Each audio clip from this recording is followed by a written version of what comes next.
Hello, everyone, and welcome back to the Mr. Jobs English podcast. I'm Mia, and I'm really happy to be here with you again, sharing another profession, more vocabulary, and a lot of real practical English. And I'm James, right here with her, ready for another episode.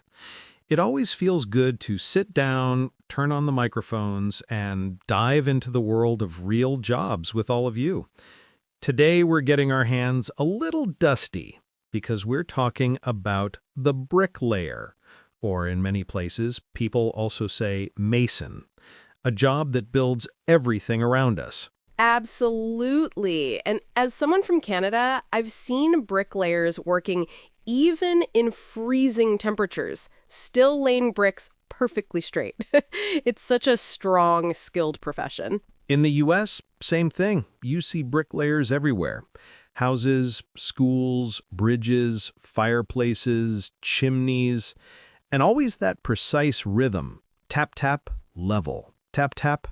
It's like a full body language. And that sound is unforgettable. So today we want to bring not only the vocabulary, but the feeling of the job, the tools, the actions, the environment, the little stresses, the moments of pride, and the human parts of working in construction. And let's start by imagining the setting, because every profession has its environment, right? So picture this. The sun is out, the ground smells like cement dust, people are shouting measurements, and there's that smell of fresh mortar.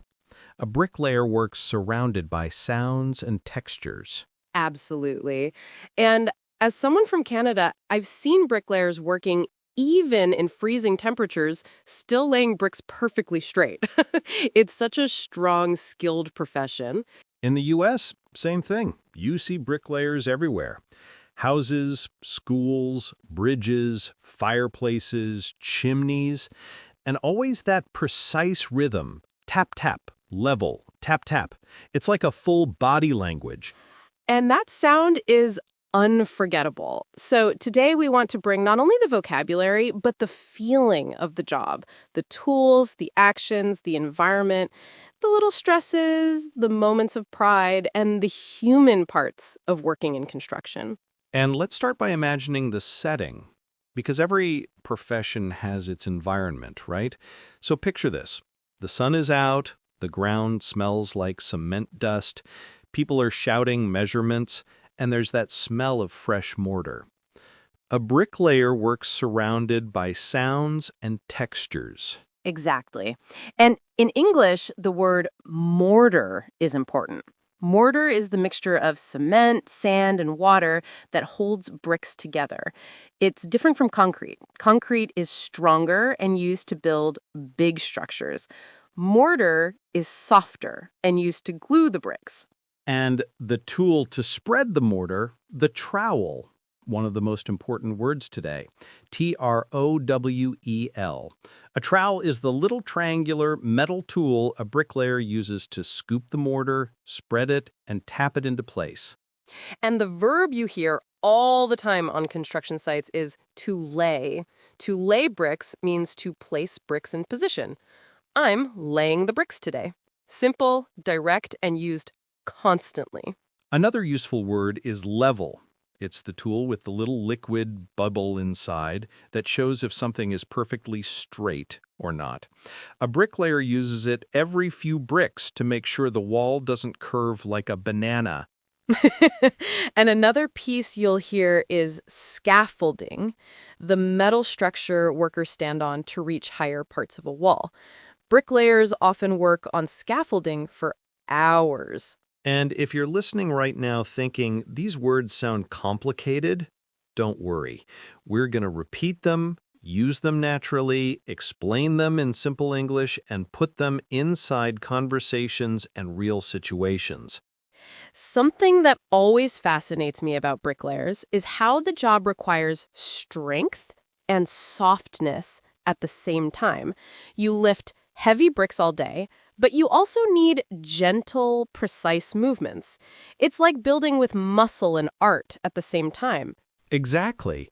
And there's another part people don't usually think about. Math. Bricklayers calculate measurements, distances, the number of bricks needed, the thickness of the mortar line, which is called the joint. Yes, the joint is the space between bricks where the mortar sits. If the joints aren't even, the whole wall looks messy. So the joint's an important concept. Another word students always ask about is foundation. That's the base of the building. If the foundation is wrong, the whole structure becomes dangerous. So bricklayers need to trust the work that came before them. I want to bring one more important vocabulary piece. Plumb line. It's an old tool, but still used today. It's a string with a heavy metal weight at the bottom. It shows if a wall is perfectly vertical. And actually, I saw a lot of bricklayers in Canada still using it. Same in the U.S. Sometimes the old tools are the best tools. Something interesting is the teamwork. Bricklayers rarely work alone. You always see someone mixing mortar, someone carrying bricks, someone checking levels, someone measuring. And that brings us to another expression, to mix the mortar. Sounds simple, but it's a key part of the job. The mixture has to be perfect, not too dry, not too wet. Now I want to take us into a moment, like a small storytelling moment, so listeners can imagine the job as if they're standing there. So imagine this. A bricklayer arrives at the construction site early in the morning. The air is cold, but the sunlight is starting to hit the bricks stacked nearby. He puts on his gloves, grabs his trowel, checks the scaffolding, and prepares the mortar. The sound of shovels mixing the ingredients echoes. He spreads the first line of mortar on the base. He places the first brick. Tap, tap. Level. Bubble in the center. Perfect. Then the rhythm starts. He lays brick after brick, smoothing the joints, keeping everything aligned. A coworker brings more bricks. Another carries a bucket of fresh mortar. There's laughter in the background, some jokes, the smell of coffee. It's hard work, but it's also community. That's the life of a bricklayer. Hard, physical, steady, repetitive, and sometimes even meditative, but also demanding. If the weather is too hot, the mortar dries too fast. If it's too cold, it becomes too soft. A bricklayer has to learn to work with nature. And, it's one of those professions where you see the results immediately. At the end of the day, you can look and say, I built that wall, or I finished that chimney. That sense of accomplishment is powerful. Another fun word for today is wheelbarrow. It's that little one-wheeled cart used to carry bricks or mortar around the site. Extremely useful and sometimes extremely heavy. Yes, and the verb to haul is used a lot. It means to carry something heavy. I need to haul these bricks to the other side of the site. Let's bring one more expression. To reinforce the wall. It means to make the wall stronger, usually with steel bars or extra support. Construction vocabulary is so rich. And what I love is that these words often repeat in other professions too. Carpenters, roofers, painters, electricians, plumbers, they all share the same workspace. And bricklayers often coordinate with all of them, which means communication skills matter. Even simple sentences like, pass me the level, or this joint needs more mortar, or be careful with that edge, are part of daily survival vocabulary on site. And honestly, that type of everyday communication is what we want our listeners to learn. English that feels alive, practical, and connected to real jobs. And speaking of that, I think we still have a lot more vocabulary, more situations, more stories, and more natural examples coming. Because when we talk about bricklayers, there's always more to build. Oh, yes. And I want to explore the communication part, the safety habits, the teamwork moments, and even a story that happened to a bricklayer I met once. But we'll keep going, just following the flow of the conversation. Perfect. Let's continue because this profession has so many layers. Literally. I like that one. Let's keep going together. You know, Mia, something that always stands out to me when I watch bricklayers work is how they use repetition as a strength. It's not boring repetition, it's mastery. Each brick is almost identical, but the way they place each one shows experience. A beginner places a brick and hesitates. A professional places a brick and moves on instantly because their hands already know what to do. Exactly. And that's something I've seen a lot in Canada, too. When you watch someone with years of experience, you can see how their hands move fast, confident, and almost automatic. It's like when you've watched a bricklayer for 10 minutes, suddenly you think you can lay bricks too, until you hold the trowel for the first time and realize it's not that easy. That's true. And I think the trowel is one of those tools that looks simple, but it's actually extremely technical. The angle you hold it, how much mortar you scoop, how you slide it, how you tap the brick, everything requires practice. And another vocabulary piece that matches perfectly with what you're describing is to butter the brick. It's such a funny expression. Butter the brick means to apply mortar to the end of the brick before placing it. It looks like spreading butter on bread, that's why they call it that. It's one of my favorite expressions because it makes the job sound almost tasty. But when you see how fast a bricklayer butters a brick, you realize it's pure technique. Scoop, slide, turn, place. And the way they keep everything aligned is impressive. One important phrase is straight line. Bricklayers constantly check the straight line of their work. They use a string line for that, a thin, strong string stretched from one end of the wall to the other, showing exactly where the bricks should line up. In construction sites in the US, I always hear workers saying things like, keep it on the line, or the line is a little off, or bring it back to the line. Such simple sentences, but absolutely essential. And it's true everywhere. I remember once visiting a small construction project in Quebec, and the bricklayer said, if the line is wrong, the wall is wrong. And he was right. That tiny string controls the entire wall. Speaking of walls, another useful word is course. A course is a horizontal row of bricks. When a bricklayer says, I'm finishing this course, it means they're finishing that row before moving up to the next. Yes, and a funny moment happened one time. This brings us to a mini story.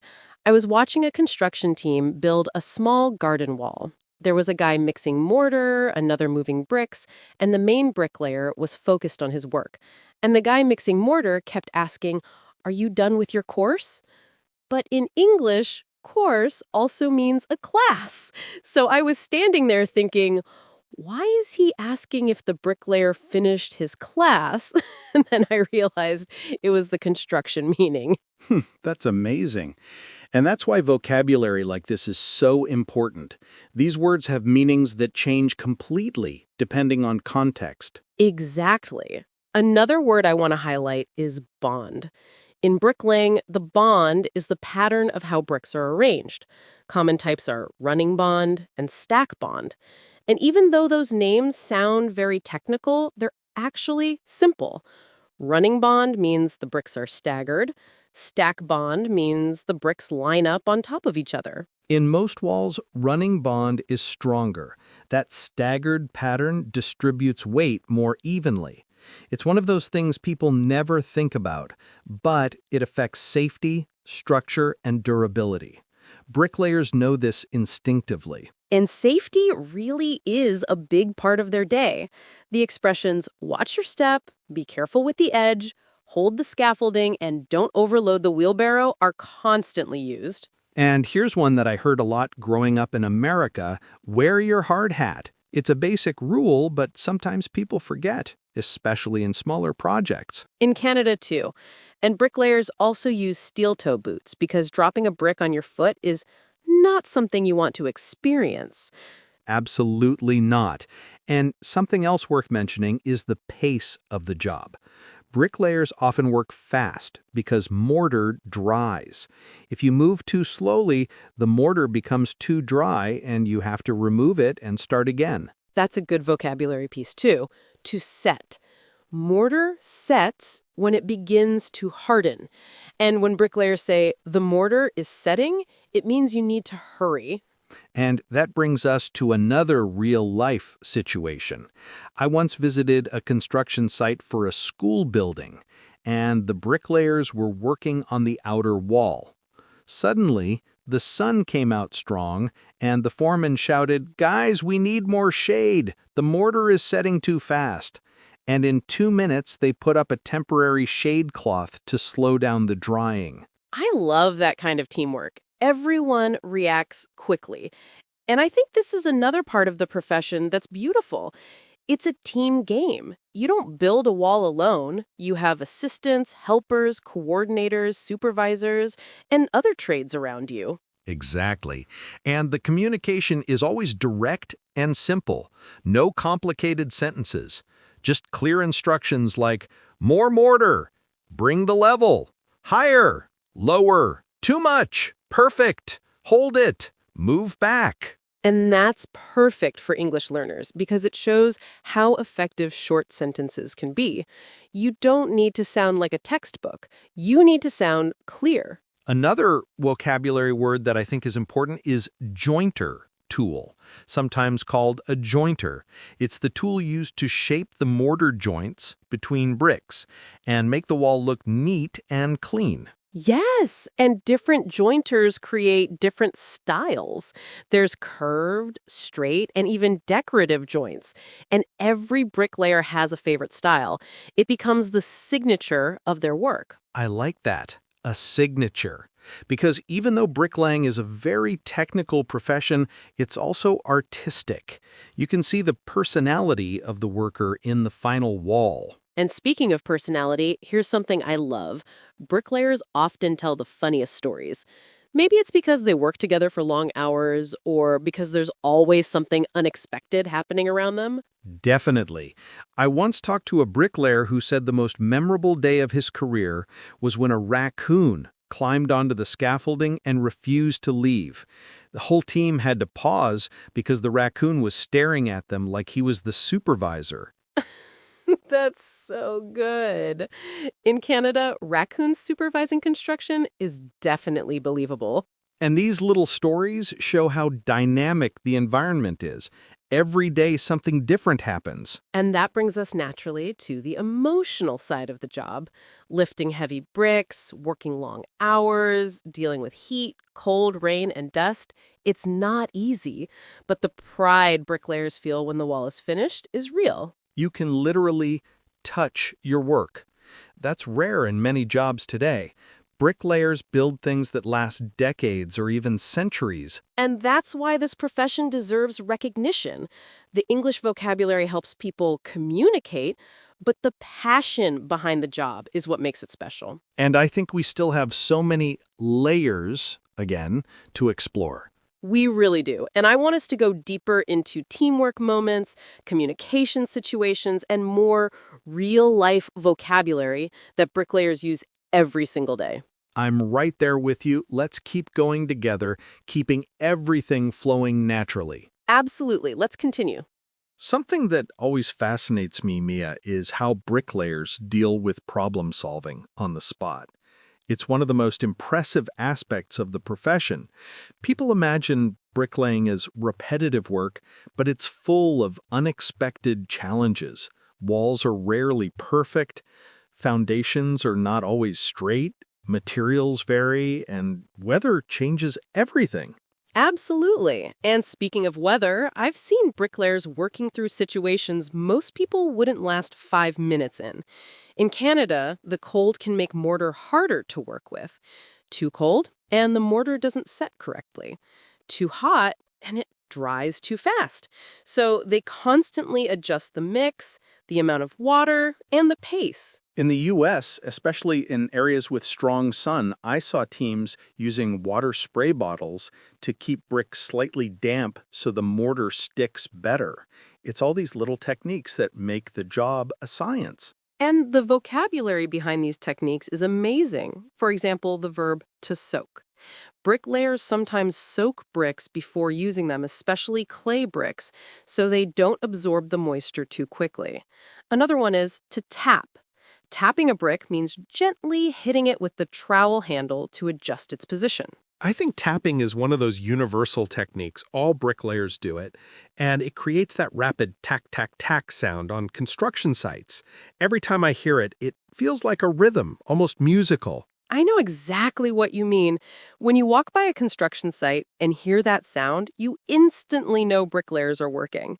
And there's also the scraping sound of the trowel removing extra mortar and the soft brushing of the joint tool smoothing the joints. And let's not forget the word level. A level is that tool with a little bubble inside a liquid tube. Bricklayers use it constantly to check if something is perfectly horizontal or vertical. They don't just eyeball it, they check it every few bricks. Yes, and that brings up a really important expression, plumb line.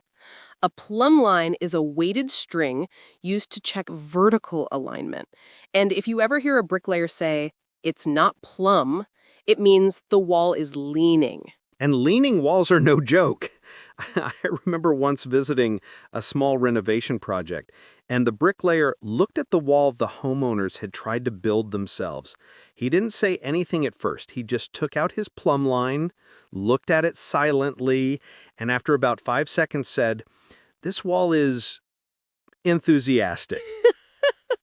That is such a Canadian sounding compliment. Overly polite, but deeply honest. He was American, but yeah, very polite for the moment. He rebuilt that wall from scratch. And that highlights another piece of vocabulary, tear down. To tear down a wall means to remove it completely. And sometimes it's the only option when a wall isn't safe. Another good term is foundation block. Many bricklayers work on foundations, especially masons who deal with stone.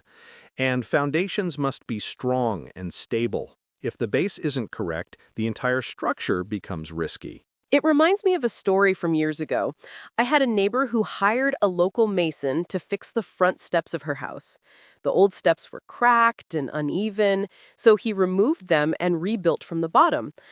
I watched him work for a while, and what amazed me was how much time he spent preparing the base, leveling the soil, compacting it, checking the distance, checking the angles, and only after everything was perfect did he start placing stones. That's the mark of true professionalism.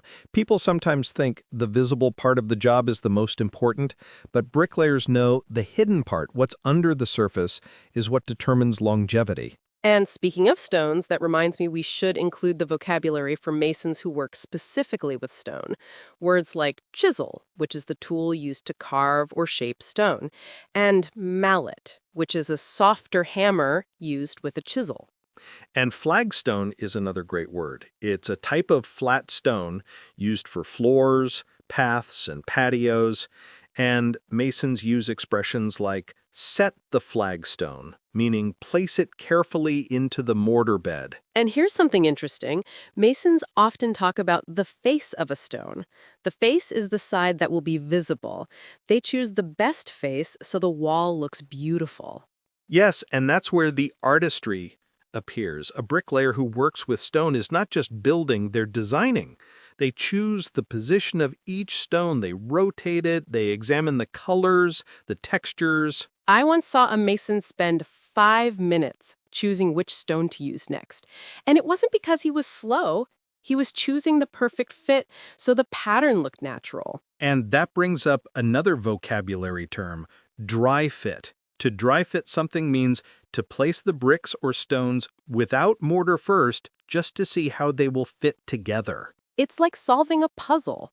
And after the dry fit, they remove the pieces, apply the mortar, and rebuild them carefully. Something else that deserves attention is teamwork vocabulary. Bricklayers rarely work alone, even if they are the only ones laying bricks. There's usually a helper who mixes mortar, moves materials, cleans tools, and keeps the workspace organized. The verbs to mix, to carry, to stack, to organize, to support. All of these belong to the daily routine. And the helper and the bricklayer talk constantly. More bricks, more mortar, higher, lower, hold this, pass the level. Short, direct commands that keep the workflow smooth. And you can tell when a team has worked together for years. They barely need to talk. One person reaches for something and the other already knows what's needed. It's almost like a dance, and sometimes a very messy one. Very true. And the cleanup vocabulary is equally important. Bricklayers use terms like scrape, wipe, sweep, and clear the footing, meaning clean the area at the base of the wall. And the final touch is shaping the mortar joints. That's what makes a wall look finished. The tool, the jointer, creates clean lines. Some joints are concave, some are straight. And what's interesting is that different weather conditions require different joint styles. Yes, concave joints resist rain better, for example, and in places where it rains a lot, that's the preferred choice. Bricklayers really think of everything. And that's why learning this vocabulary helps people understand how complex this profession is. And before we bring our conversation to its natural end, I want to highlight one more important expression: structural integrity.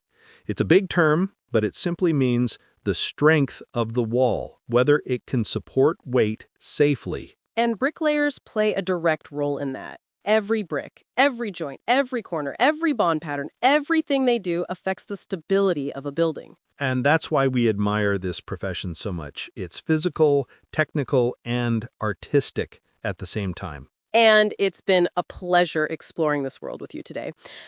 I always love when we can take a profession that people see every day and help them understand the English, the techniques, the tools, and the beauty behind it. Same here. And to everyone listening, we hope you learned something useful, practical, and inspiring. Bricklayers build the world we live in, literally. And now you have the English to talk about it. And before we wrap up, let's give our listeners the quick reminder we always share. Absolutely. Mia, if you enjoyed today's episode, follow the podcast, hit the like button, and tell us in the comments which profession you want us to talk about next. Thanks for being with us today. Take care, everyone. See you next time.